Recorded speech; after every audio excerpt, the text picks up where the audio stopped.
Fear gripped their hearts as they approached the tomb. But the stone was rolled away, and the grave was empty.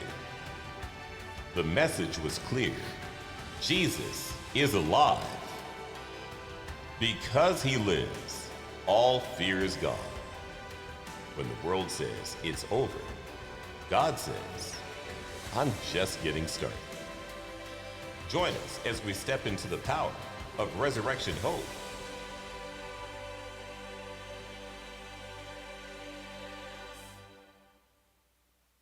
All right.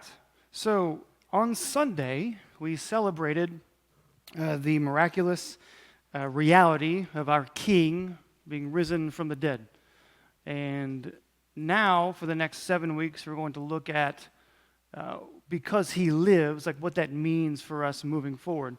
And so what Dr. Biles has designed is this next series of, it's really around the song Because He Lives. And then through the Because He Lives, all fear is gone, because he lives, and I know, those kinds of things. So he's kind of titled these messages as such. And so tonight we're going to be looking at Because He Lives, all fear is gone. And we're looking at, for the next 7 weeks, the different times that Jesus reveals himself to people after he's been resurrected. And the first people that he reveals himself to is to some women. And so we're going to be looking at, in all 4 gospel accounts tonight, what's written about Jesus revealing himself and showing up to these women. Have you guys ever played the telephone game? When I say that, do you know what that is? No? Okay. Some are saying no, some are saying yes. Most of the women are saying yes, most of the guys are, I don't know what you're talking about. So the telephone game, my kids love this, so one person starts out with a phrase. And so you get to the ear of the person next to you and you whisper the phrase. So they hear it, and then they go to the next person. So you go around the room, and the idea is when the last person gets the phrase, they say what it is. And typically, the phrase is like, I ate spaghetti for lunch. And then the way that it ends is, I saw a monkey eating brunch. And we don't understand how we got there. I don't know, why is the story different? What did you hear? What did you see? Like, what's going on? And so what we're going to see tonight is something similar to that. In Matthew, Mark, and Luke, and John, we have Jesus either showing himself or the women at the tomb, and yet we have seemingly different accounts. So there's things that are being said in some Gospels that aren't said in others. It seems like maybe some facts are changed, and it gets kind of confusing and muddied. And so tonight, my plan is to help us synchronize these details, put them together, and then learn something from it. All right? Okay. So we're going to start in Matthew chapter 28. So turn to Matthew chapter 28. We'll start in verse 1. And I'm going to walk us through these encounters verse by verse. And we're going to see how some of these match up. We're going to see how some of these are different.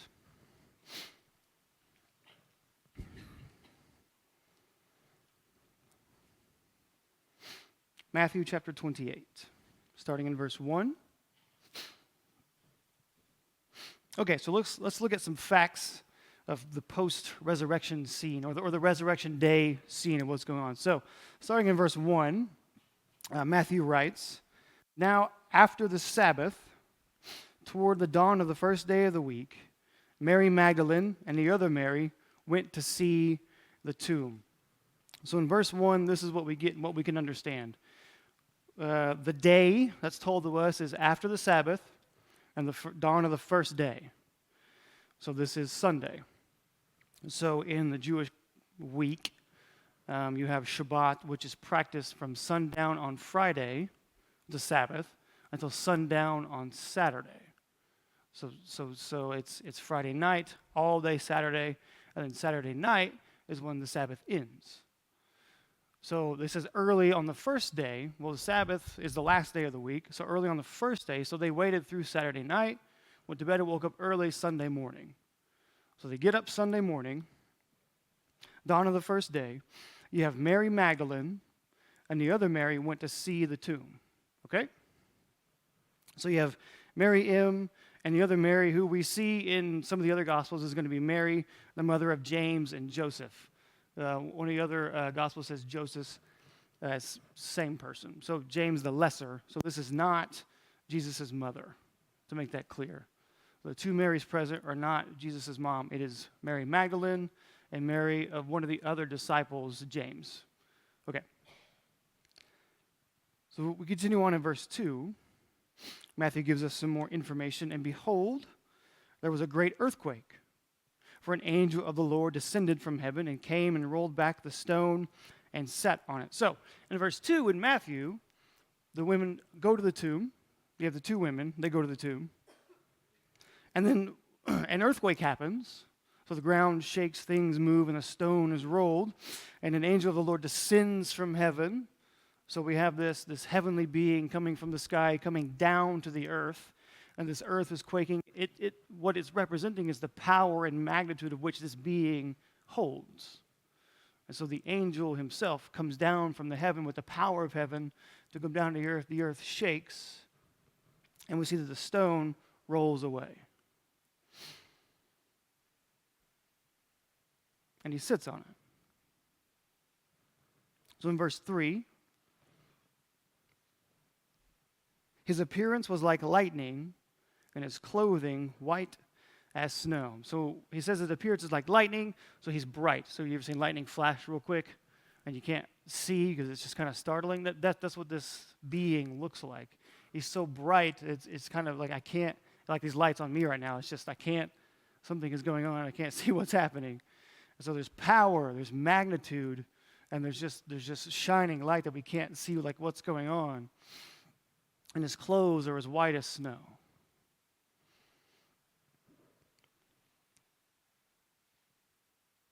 In verse 4, and for fear of him, the guards trembled and became like dead men. So now we have this out of fear. The guards who were there, and this is out of terror, is the word that's used here in the Greek, out of just sheer terror of what, like the weight of what they have just seen and felt. They fall down and they pass out. These men who have been trained in military prowess, who have been set by the emperor to guard this tomb, when the angel comes from heaven, their only response is to look as if they were dead. They fall, they're terrified, and they pass out.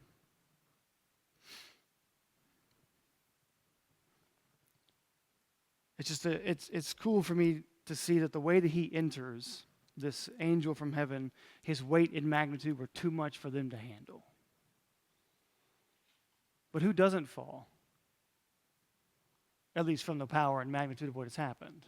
We notice that the women don't, and we'll see that in other instances as well. They do eventually fall, but not for that reason. Okay. So moving on in verse 5, we're just kind of looking at the facts, and we'll tidy this up later.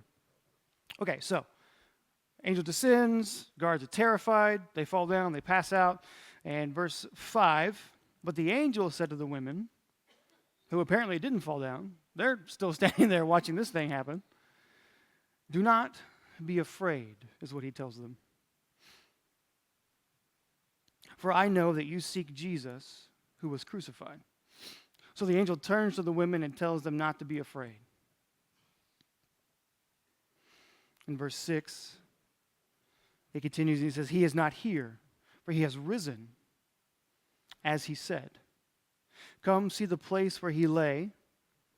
Then go. So in verse 6, you see, and this is going to be important for Luke and for John, that they go and they inspect the tomb. So he tells them to go and look.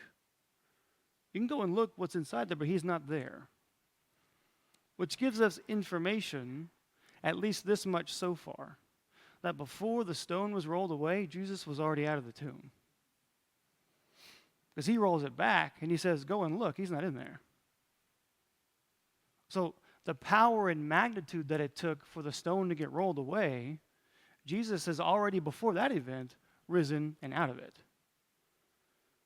So even though this angel, whom the guards fall down before in terror and pass out, yet the women stand up and have a conversation with, at least. Even Jesus holds more power and weight and magnitude than this. God raises him from the dead, and Jesus leaves the tomb without the stone having to be rolled away. And we see this later on in the other Gospels where Jesus just shows up to the disciples while they got the doors locked. It's just crazy. So they go to inspect the tomb in verse 6. So he tells them to, so they do. And we know they do because of, and we'll see how this corroborates with some of the other gospel narratives. So in verse 7, just still looking at information here. Then go quickly. So go see where he's laying, or where he's supposed to be, but he's not there. Then go quickly and tell his disciples that he has risen from the dead, and behold, he is going before you to Galilee. There you will see him. See, I have told you. All right, so they're told to go tell the disciples the news. He's not here. He's risen. Go tell them. And they're told to give them instructions about meeting Jesus in Galilee. So he's not in this grave anymore. He's out, and he's waiting for them in Galilee. Go tell them to meet him there. So they've got some instructions, right? Go to the disciples and tell them this thing, and then tell them, hey, Jesus has a mission for them. He wants to meet them in Galilee. So verse 8, so they departed quickly from the tomb with fear and great joy and ran to tell his disciples. This is so cool. We see this actually in almost every account. That once they have this encounter, they go in obedience.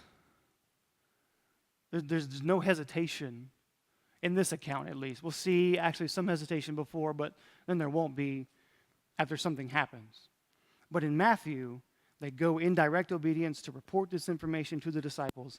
And the word that's used here for fear isn't the same fear that's used for the guards that fell trembling. The fear here is actually awe and reverence. So they go in reverent excitement for what they've just witnessed, to go tell the disciples that, hey, guess what? What he said is true. He's not there. We witnessed the whole thing. He was gone before the stone was even rolled away. So verse 9, as they're ready to do so with great joy, they ran to tell his disciples in verse 9, and behold, Jesus met them and said, greetings. And they came up and took hold of his feet and worshiped him. So verse 9, on their way, in obedience to what they've been told to do, Jesus meets them himself. He appears to them before he appears to his disciples. And look at their response. Their response to their risen king is immediate. Fall on their face, and they worship him for who he is and what he has done. And in verse 10, he tells them, Jesus said to them, do not be afraid. This is the second time they've been told. Go tell my brothers to go to Galilee, and there they will see me. So continue on in your mission. Go do what you've been asked to do. Tell the disciples to go to Galilee and meet me there, and I'll be there waiting for them. So Jesus reminds them to not be afraid and to go tell the disciples to meet him in Galilee. There's something here I think that we should stop and think about, though. When we, and we should do this often, and I'll remind us of this at the end, but when we pause to worship Jesus, whether that be within our daily life, which it should be, I hope so, we take time to do that. Whether that be with our families, which I hope we do that also. Whether that be here on Sundays and on Wednesdays. And when we pause and we take that time to worship our King, he reminds us, this is cool, he reminds us of the task set before us and empowers us to complete it. However, while we perform our God-given task, I ask that we may never forget to pause and worship our risen King. So that we not get caught up in doing the duty, that we forget to worship the one to whom gave us the duty in the first place. Okay, so keep all those facts in mind. Hope you wrote all those down. Mark 16. We're going to look at all four accounts. Some things here are going to be similar in Mark 16. Some things are going to be a little different about this encounter in Mark 16. So as we move from gospel to gospel, specifically in the first three, we're going to run into what theologians, they do some crazy things sometimes, and they call this the synoptic problem. Now, for those of us who have actual faith that the Bible is the inspired Word of God, this isn't a problem, but it's the only term they could think of to help describe what's going on. So the synoptic gospels are the first three, Matthew, Mark, and Luke. And they're called the synoptic because they have similar events packed into their stories, but yet they're told differently. And the reason for this is because Matthew, Mark, and Luke each have three different audiences that they're trying to talk to, and they want them to understand something about Jesus that they don't already understand. So for Matthew, it's mostly a Jewish audience, and they need him, and what Matthew needs his audience to understand is that Jesus is Moses from the Old Testament come to set his people free for the land in the future. So that's why there's a lot of like comparison with the Sermon on the Mount when he goes up to the top in Matthew 5. He takes his 12 with him. So he gets the word from the Lord, who he is Moses, then giving it to the 12 tribes, who is his 12 disciples, and then they in turn are to go give it to the people. Like that's the order of events, which is what Sinai is supposed to be. So you see the picture, and then in Matthew, when he's a baby, they have to go to Egypt. They come from Egypt after a little while because of the stuff going on in Israel. They come back up into Israel. That should sound really familiar to us. That's exactly the life of Moses. And so there's just similarities there. That's what Matthew's trying to convey, is that Jesus is the one true prophet, the one true king that we've been waiting on, which is why in our Bible, in our canon, the Christian canon, that Matthew comes first, right after Malachi. Because in Malachi, at the end of Malachi, as we're awaiting the king, and the way that Matthew begins is he's here. He's being born now. That's why ours is ordered that way. Okay, so in Mark, there is no birth narrative for Mark. It's John the Baptist starts the Gospel of Mark, and then Jesus just kind of appears. So in Mark, he's not so much concerned about the fact that Jesus is born. They already know that. He's concerned about the fact that they don't understand the miracles that he performs and why he does them. So that's the point he's trying to convey in Mark. And in Luke, Jesus has come for the poor and those marginalized. That's kind of the point in Luke, and that he is then the king of Israel itself, which is a whole other topic in Luke. And then John, the point of John is that Jesus is God in the flesh. And that's why John is written, to help people understand, to help us understand that he is both human, 100% human, and 100% God. Okay. So, for us, like I said, who place our faith and trust in Jesus, and that this is the inspired Word of God, it's not a problem, but you can see why that's the only term they know how to poise with what's going on here. And we'll see kind of what's happening here. All right. So Mark 16, starting in verse 1. We'll go verses 1 through 8 for this encounter, and then we'll get to the last half of the encounter when we get toward the end. So in verse 1 of Mark chapter 16, when the Sabbath was passed, okay, so now we have some cooperation here, right? So we know that at least there's not different days that this is happening, so this is good news. So this is matching up. Mary Magdalene, good. Mary, the mother of James, all right, we have that one. And Salome, that's a new one, bought spices so that they might go and anoint him. Now, we'll hear more about Salome when we get to Luke, because Luke will actually tell us who she is, and we'll get there after Mark. All right, so we'll just keep that in the back of your head. So they went and bought spices so that they might go and anoint him. We'll actually get more information about the spices in Luke, but for now, let's just see what Mark has to say. They might go and anoint him. All right, so this is more information than what we got in Matthew. In Matthew, They're just going to the tomb. But we don't really know why. In Mark, they're going to anoint the body after Shabbat. Why do they have to wait? Well, Luke will kind of elaborate on that when we get there. And very early, verse 2, so Sabbath passes, so then we have Mary M., Mary the mother of James, and Salome, and they came to the tomb with spices to anoint the body. So verse 2, and very early on the first day of the week, so Sunday, so that's another, all right, so we're getting our information right. When the sun had risen, they went to the tomb. So first day of the week, Sunday. Verse 3, and they were saying to one another, who will roll away the stone for us from the entrance of the tomb?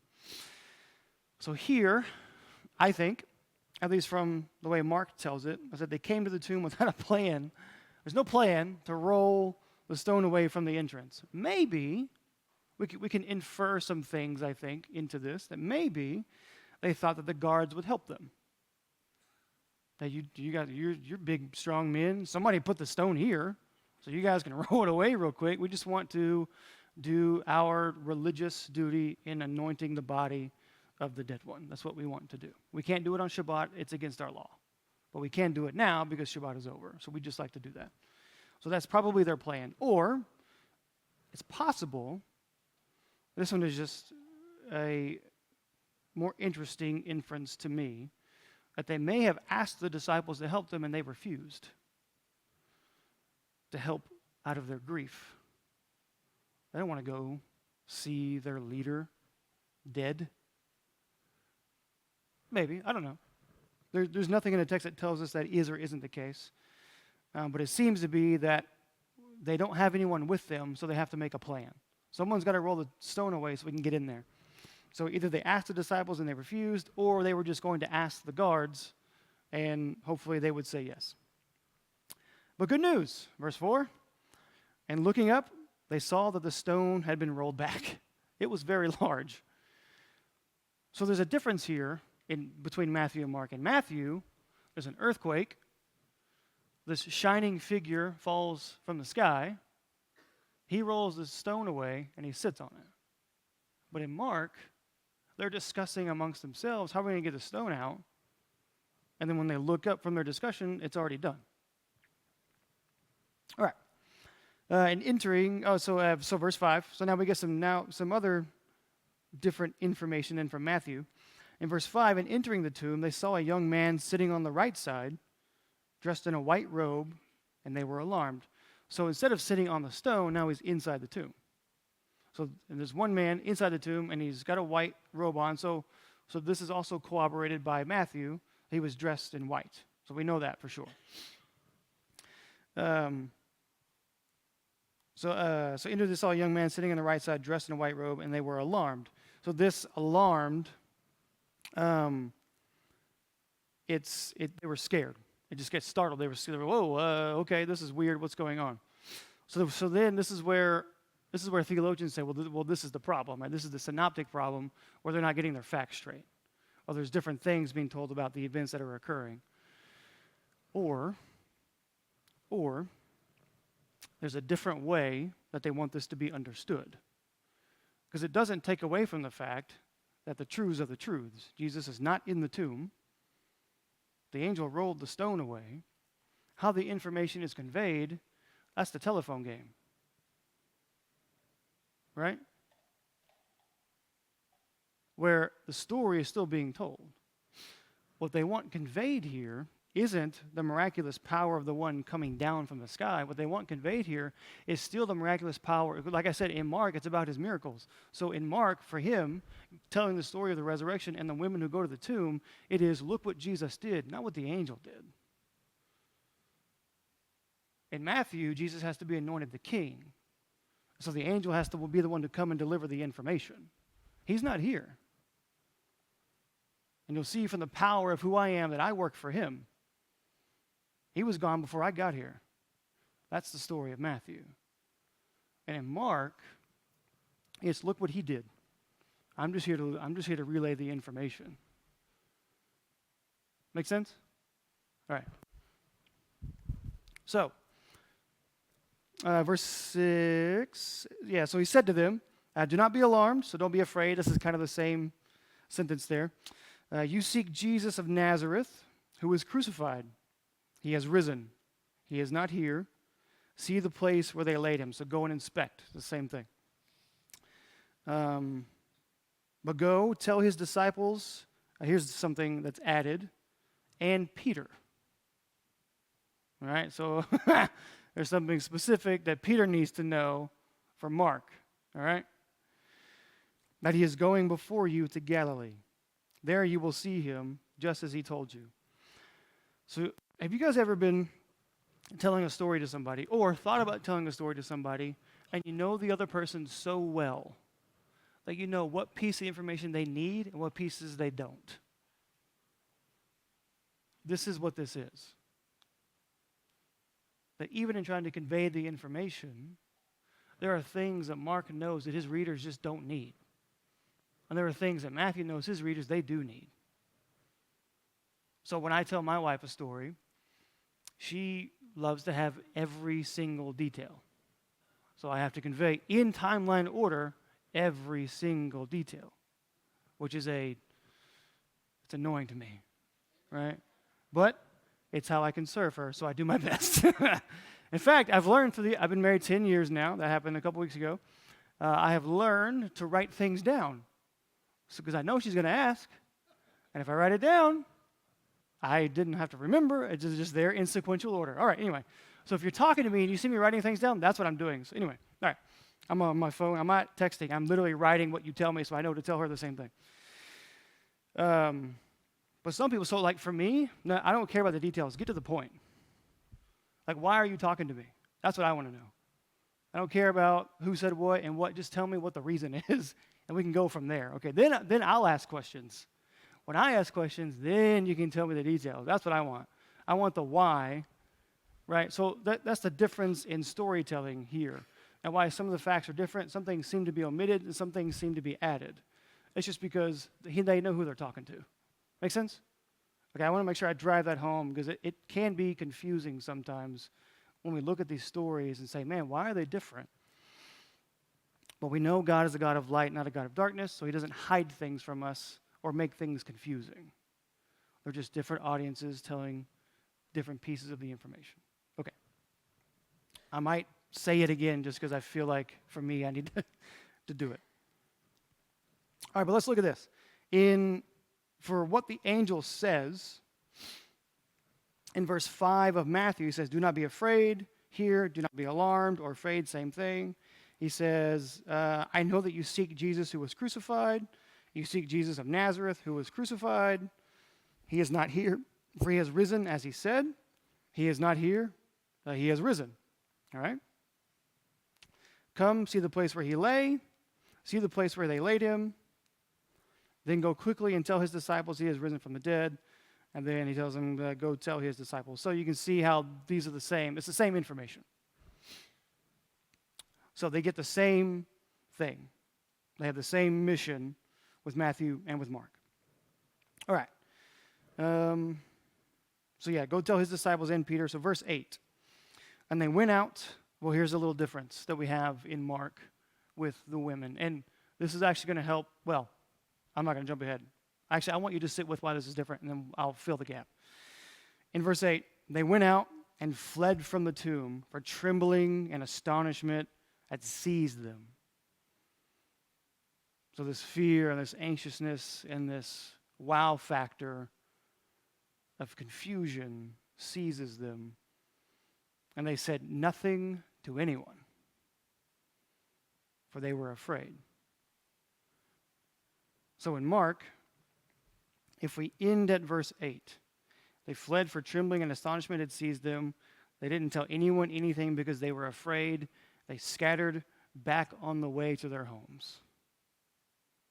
In Matthew, Jesus meets them and tells them again what they have to do. So now we can see where in Mark, there's some information here. Well, they were afraid at first. They didn't know what to do or what to think, so they left. And as they're leaving, who shows up? In Matthew, Jesus shows up. He says, hey, don't be afraid. That's what he tells them. Don't be afraid. Go and do what the angel has said. Go find my disciples. Go tell them that I've risen. Tell them to meet me in Galilee. All right? So we can see how in Mark, he will actually fill this gap with Mary Magdalene in verse 9, and we'll get there actually when we get to Luke and John. Okay. So if we go to Luke now, and we'll come back to the end of this because it'll make sense. We'll go to Luke 23. This is going to be a long one, but we can do it because we got lots of time left.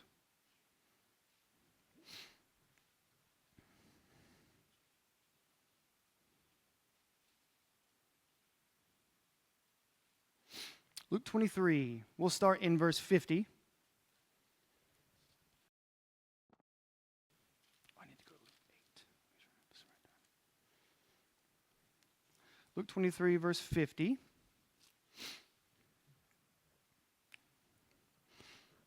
Okay, so we're going to get some background information, and then I'll start really in verse 54. So starting in verse 50, he says, "Now there was a man named Joseph from the Jewish town of Arimathea. He was a member of the council, a good and righteous man, who had not consented to their decision and action, and he was looking for the kingdom of God. This man went to Pilate and asked for the body of Jesus. Then he took it down and wrapped it in a linen shroud and laid him in a tomb cut in stone where no one had ever yet been laid." So this is where we get the information about the tomb itself, where it comes from, who owns it, why Jesus is even in there in the first place. 54.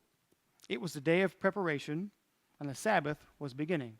So the day of preparation here is the day that they get everything ready to celebrate Shabbat. So it's Friday, which is also the same day that Jesus dies.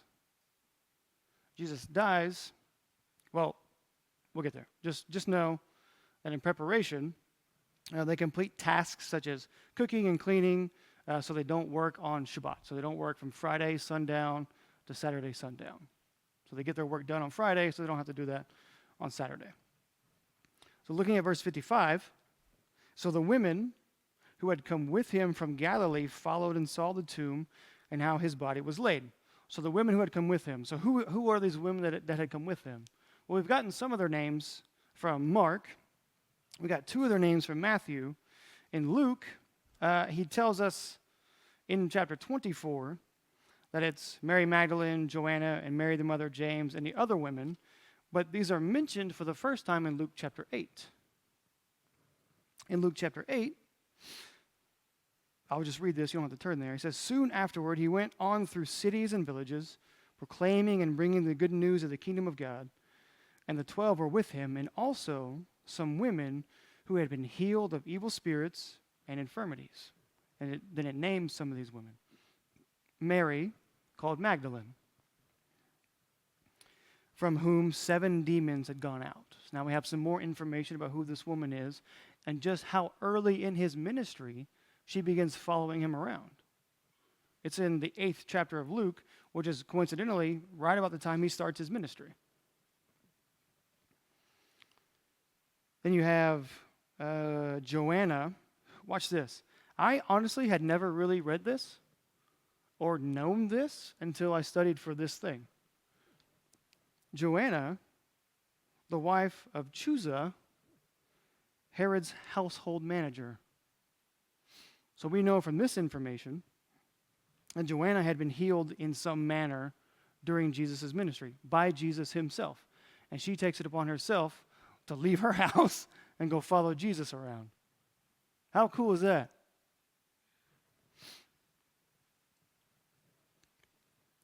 And also, Susanna.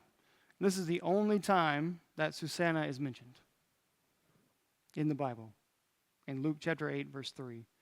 So we know even Susanna has to have been one of the women who had been healed by Jesus. Either some demons were cast out by him or she had some ailment that he healed. And so she followed him around. And many others, ready? Watch this. So he heals them. He delivers them from their infirmities and from their demons. And this is what they do for him and the 12 in Luke chapter 8, who provided for them out of their means. They funded the ministry. How cool is that? As they walk around with him, they fund the ministry, and they're there for his death. We see this in another part in Luke. And they're here after his death. And look what they're doing.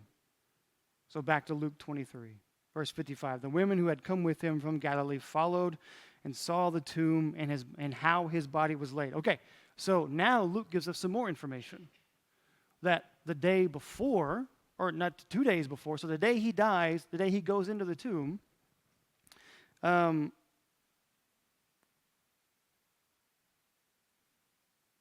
they went into it and saw the tomb. They saw where he was laid and just how the body had been laid. No one else knows this information other than probably the guards that are there. But at least these three women, and some of them other ones who just aren't mentioned, they go to the tomb on Friday, the day he's put in there, and they watch him be laid in there and to be covered. So they see where and how he's laid in the tomb. This is before the tomb was closed. Jesus died, we think, well, I think, just based off of Luke 23, verses 44 through 46, he dies about 3 p.m. on Friday of Passover. So at noon, the sky goes dark for about 3 hours, so the 9th hour. And then on the 9th hour in verse 44, so it was about the 6th hour, and there was darkness over the whole land until the 9th hour. So 6th hour is noon in the Jewish time, and 9th hour is 3 p.m. While the sun's light failed, and the curtain of the temple was torn in two, then Jesus, calling out with a loud voice, said, Father, into your hands I commit my spirit. And having said this, he breathed his last. So around 3 p.m., he exhales and he dies.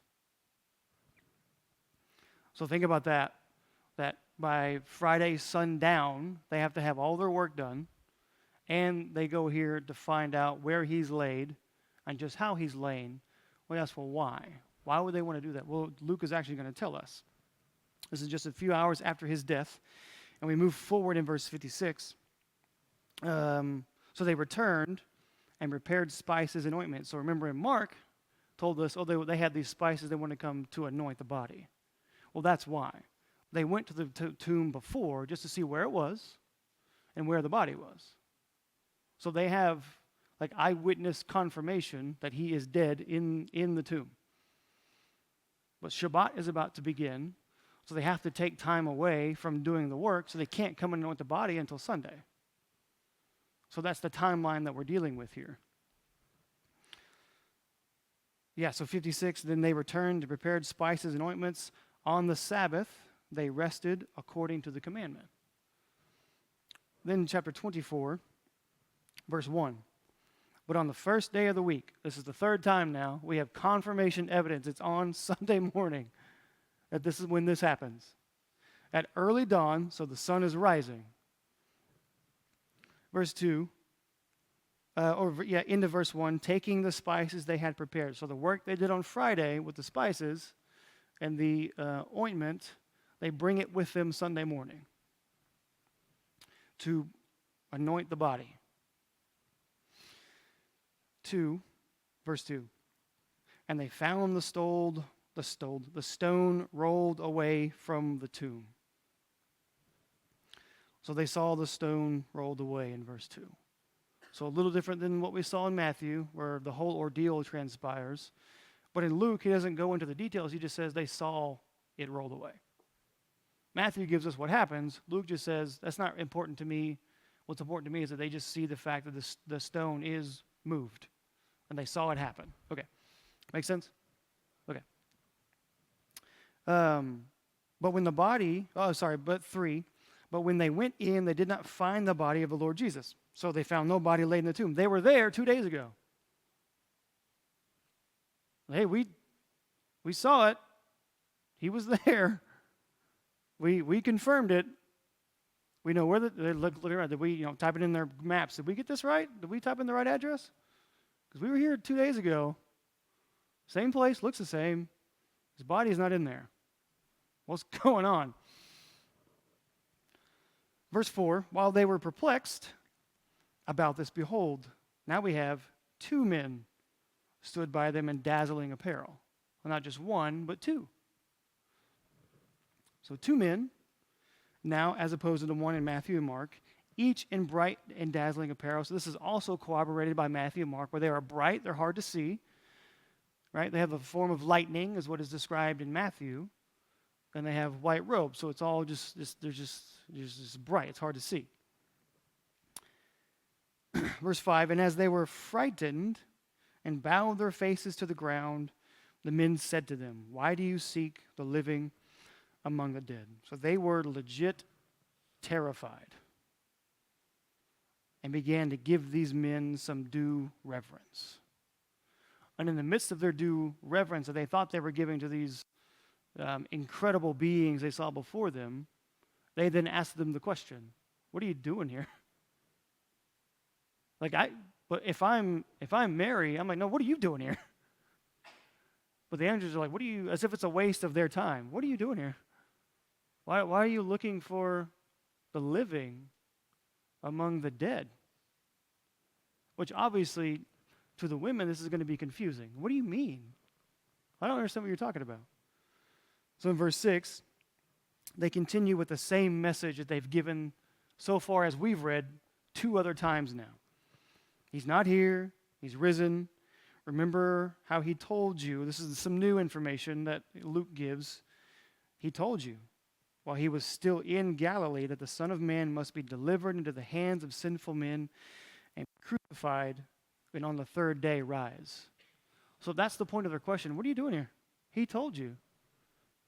In fact, we have evidence in the other Gospels. He told you 3 times he was going to die and then be resurrected. The angels are like, were you not paying attention?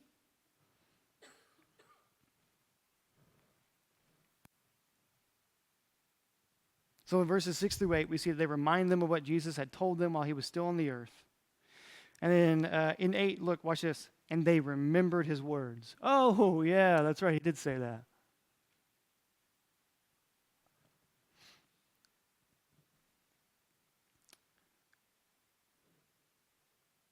And returning from the tomb, they told all these things to the 11. So they fled excited about telling the disciples. In verses 9 through 11, and to all the rest. Now it was Mary. So now we get who it was. Mary Magdalene and Joanna, who we just saw. We learned about her earlier. And the Mary, mother of James, and the other women with him who told these things to the apostles. So some of the ones who were mentioned in Luke 8 aren't mentioned here, but they're just grouped together. So you have the three main ones, Joanna, you have Mary Magdalene, and the mother of James, and also all the other women who are with him. Verse 11, but these words seemed to them, being the apostles, an idle tale, a false accusation, some lie that they've constructed about what's happening. And they did not believe them. So they go and tell the disciples this, which is interesting. This isn't mentioned in Matthew. They're told to go tell them. And the end of Matthew, the disciples just show up in Galilee, so we can infer that this already happened. So Matthew goes, you don't need to know what happened in the conversation. You just need to know that they were told, and they showed up. And when they showed up, Jesus gave them the Great Commission that we have at the end of Matthew chapter 28.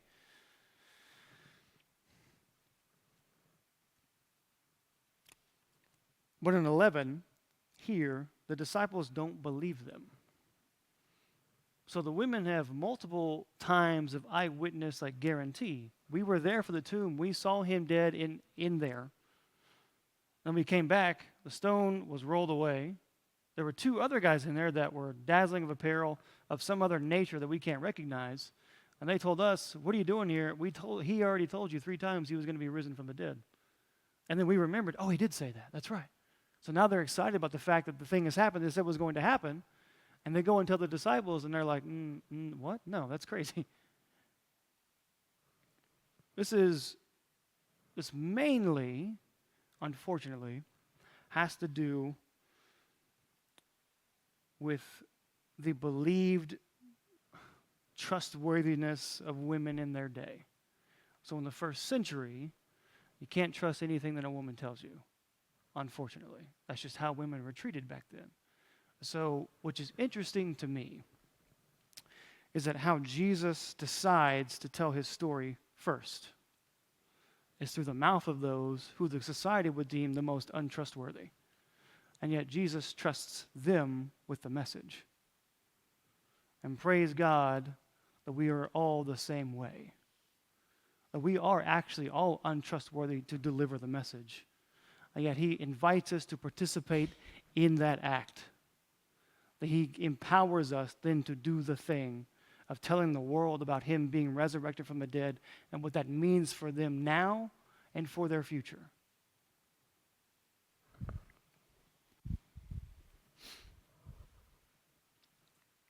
So in verse 12, we get so in Mark, remember the additive from the angels is, hey, make sure you tell Peter this thing, okay? Well, we don't really get why in Mark because it doesn't go into detail. But in Luke, he does. Watch this. In verse 12, but Peter rose and ran to the tomb. Stooping and looking in, he saw the linen cloths by themselves. And he went home marveling at what had happened. So Peter at least shows some interest in their story. He's like, okay, well, if it is true, Peter being the rock by which the church will be founded, he goes, well, then we need to go corroborate the information. So let me just go see if this is right. And he gets there. However, unlike the women, what does Peter do? He goes home. What was the women's response? I gotta go tell everybody. I gotta go tell his disciples. They need to know so that they can know that their guy is like he's back. And we gotta go meet him. He's got some stuff for us. Like he's here. He did the thing he said he was going to do. He kept his word. And Peter runs to go see the tomb and he goes, oh, that's weird. And he's just confused and he goes home. And he tells no one. His initial reaction to Jesus fulfilling his word isn't to go and tell the others that the women are trustworthy. And that's unfortunate. And that they should be believed. Rather, he goes home and seemingly does nothing with this information. So let's go to John chapter 20. So you left me hanging. Yeah, I did. We're going to sit with that. But don't worry. It'll get a little better. John chapter 20. Because remember, Jesus redeems Peter when he has his conversation. But that's a different because he lives episode that I'm not teaching that one, so you can get that one from Dr. Piles. All right, John chapter 20, starting in verse 1. All right, so we know, or at least if you don't know, I'm going to tell you, John is the weird gospel. John just has some weird stuff in it. Some stuff. Jesus says some really weird stuff in John, and I love it. We did a study through the book of John in the young adult ministry about 2 years ago, and it was so good for me. I learned a lot. I was afraid of John for a long time because I just didn't understand it. And we just spent some time really going through it, and I loved it. And remember, the point of John is that Jesus is God in the flesh. Okay? So, there's going to be some differences in John that he's trying to convey about the event and the encounters that he wants us to understand. All right. So starting in verse 1. Now the first day of the week, all right, so all 4 times, we know for a fact it is on Sunday. Mary Magdalene, praise God, she's there. And we know who she is, and we know her track record, all right? Came to the tomb early, while it was still dark, and saw that the stone had been taken away from the tomb. So something that we notice about John's account is that the focus isn't on the women, it's on Mary. So what John is doing, and what Mark will do when we go back in a second and look at the end of Mark, is that they focus on Mary's story, not the other women's story. Luke wants us to know that there are other women present. Matthew wants us to know there are other women present. Mark tells us, but then he focuses on Mary starting in verse 9 of chapter 16. For John and for Mark, they want us to know the story of Mary Magdalene and her encounter with the risen King. So she ran, verse 2, went to Simon Peter, because remember they told them in Mark, make sure you tell Peter. Yes, tell the disciples, but Peter needs to know these things. So she goes and she finds Peter, the leader,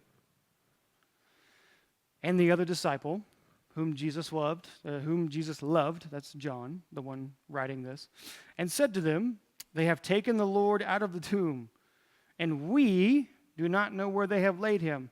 So John still corroborates the fact that there are other women present, but he's focusing on Mary Magdalene. So that's important. So it seems like there's some differing information here, but actually, we see that even John, in what Mary Magdalene is telling the disciples, the two of them, is that we, together, those who are with me, don't know where they put him. Because we were there 2 days ago, and we saw him, as we saw from Luke, and now we're here, and I'm telling you, he's not there anymore.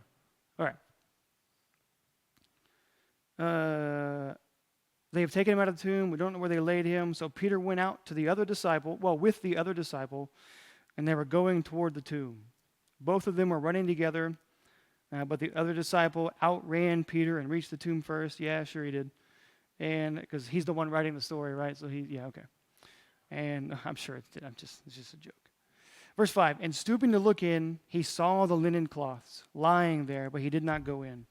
So now in John's account, John and Peter are there. In Luke's account, it's just Peter. It doesn't mean that John wasn't there. So let's get that straight. It just means that Luke's focus is not on John. Luke's focus is on Peter. And you'll see why, because Luke has a thing for Peter. Jesus has a thing for Peter toward the end of Luke. Okay. So then Simon Peter came following him and went into the tomb. He saw the linen cloths lying there and the face cloth which had been on Jesus' head, not lying with a linen cloth, but folded up in a place by itself. Which is really interesting information to me. That means, when you think about it, to me, this is just inference. You can argue with me however you want, and you're going to be wrong. But I think that the resurrection looked like this. When God creates Adam, how does Adam come to life? Do you know in Genesis chapter 2? What? He breathed life into him.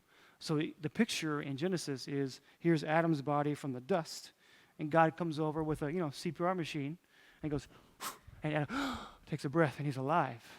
I picture the same thing happening with Jesus, where he's lying there in the tomb, God breathes, and Jesus takes a breath, and he's awake again.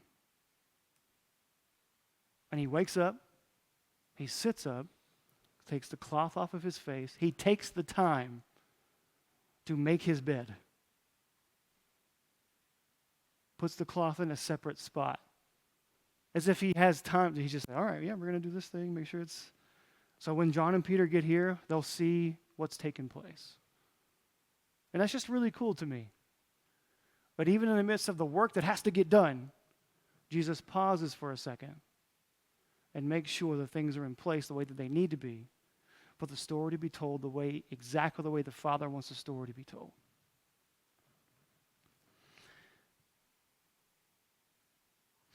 Verse 8, then the other disciple, which is John, who had reached the tomb first, also went in. So it's funny, John reaches the tomb but doesn't go in. He's kind of, this is weird. Peter gets there finally, huffing and puffing, gets into there, and that's just Peter though, right? We've seen throughout his whole life. He's going to chop a guy's ear off. He's ready to fight anybody, and he's ready to do the thing without thinking about what's going on. And so he does the same thing here. It's just his nature. He runs in. Where is he? What do you mean they took him? Who's here? I'm ready to fight. Whoever's in here, I'm going to beat you. That's what he's trying to do. And he realizes that Jesus has taken the time, or somebody did, to remove the cloth, fold it, and put it in a different spot, make the bed. And so John finally goes in, and he saw and believed. For as yet they did not understand the scripture that he must rise from the dead. Then the disciples went back to their homes. So the same thing happens in John. So it's corroborated that Peter and John now, after they see the evidence, they go home. Which the women's response is to go do what they were told and to walk in obedience and go to their king and go tell everybody else that he's back. And when the disciples who become the apostles, who followed Jesus for 3 years, when they see it, they go, that's weird, I'm going to go home. I don't really know what to do with this. And man, how much of that is us also? That we can come here week after week after week and encounter the Lord, and yet within the span of 2 hours, because we get bad waiter service at the restaurant, we forget who the risen King is and we treat people like we don't know who he is.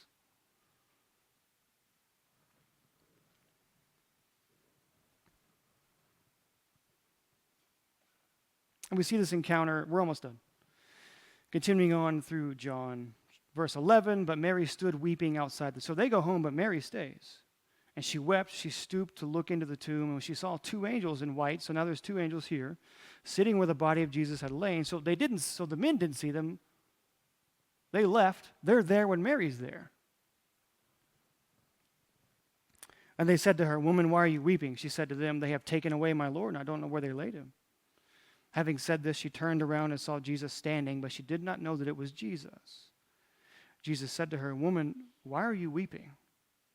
Whom are you seeking?"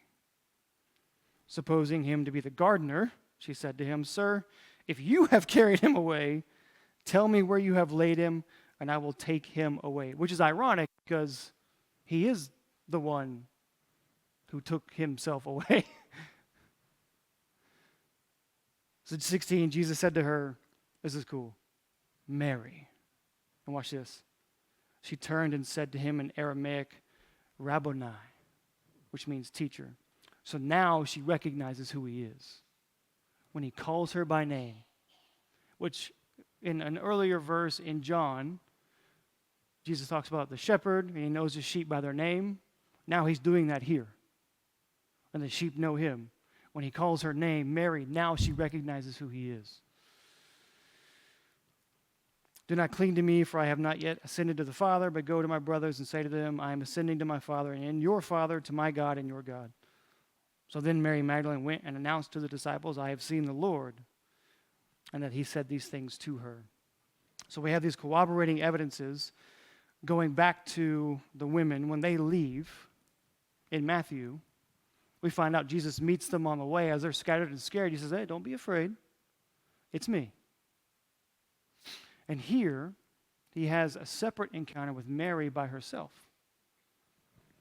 And we see this. You don't have to turn there. I'm going to read this for you. In Mark, we go back to Mark 16. Watch this. After all that we've talked about, we see in Mark 16 that John and Mark actually corroborate this information, where he says in verse 9, after the events of 1 through 8 have taken place, they're afraid, they scatter, they don't say anything to anyone. Now, when he rose early on the first day of the week, he appeared first to Mary Magdalene, from whom he had cast out 7 demons. She went and told those who had been with him as they mourned and wept. So she did what she was told, which is what we get in John, where she goes and tells them, right? But when they heard that he was alive and had been seen with her, they would not believe it. So now John and Mark have the same information. Now we can see the whole picture. We can see all the information put together from the 4 gospel accounts, which is why it's important that we have all 4 of them. Because we can synchronize and put the information together and look at, okay, they arrive, well, they go to prepare the body, they see the body. They can't do it yet because Shabbat is about to begin. So they let Shabbat pass, they come back on Sunday, earthquake, angel, there's 2 of them in 2 of the Gospels. Angel gives them information. It's the same information. When they scatter, there is this encounter that Mary has with Jesus. And we see that she gets a one-on-one with him for sure. Jesus appears to the others also, but he appears to her first. Then he appears to the others who have scattered. So what's interesting is that when we read through the Matthew account, we think in our minds, oh, he did it all at the same time. He doesn't have to. Just because he appears to them doesn't mean they're all there together. He can appear to them one by one. And so, if we're going to take the information as it's laid out before us, that's what I think what happens. He appears to Mary first, Magdalene, and then to the others, one after the other. Because remember, they left. And so he appears to them one after the other, and they go, oh, yeah. And then they remember in Luke from what the angel had said, and then they go and they tell the disciples. They don't believe her. They come running for themselves. And so we see how the whole picture then fits and matches and works together. But here's what we need to walk away with at the end of this. Not necessarily that all the information lines up and cooperates, although it does because the Word of God is clear and not confusing. In Matthew 28, we take away when we encounter our risen King, our fear of life and death is subdued. Remember, because he is risen, all fear is gone. When we encounter our risen King, our fear of life and death is subdued, and our response should be to bow in humility and worship him. In Mark 16, after Mary encounters Jesus, her fear is eradicated, and she seeks out the others to give them the good news. The same should be true of us. And in Luke 24, may we be reminded that all fear is gone when we remember the words of our risen King. How he accomplishes what he promises. He has said that he is coming back to rescue his people. He has promised to eradicate all evil and bring about a new heavens and a new earth where our resurrected bodies will dwell with him forever. We can know these words are true because he accomplished what he promised in his resurrection. He is trustworthy. Philippians 1:6 tells us this.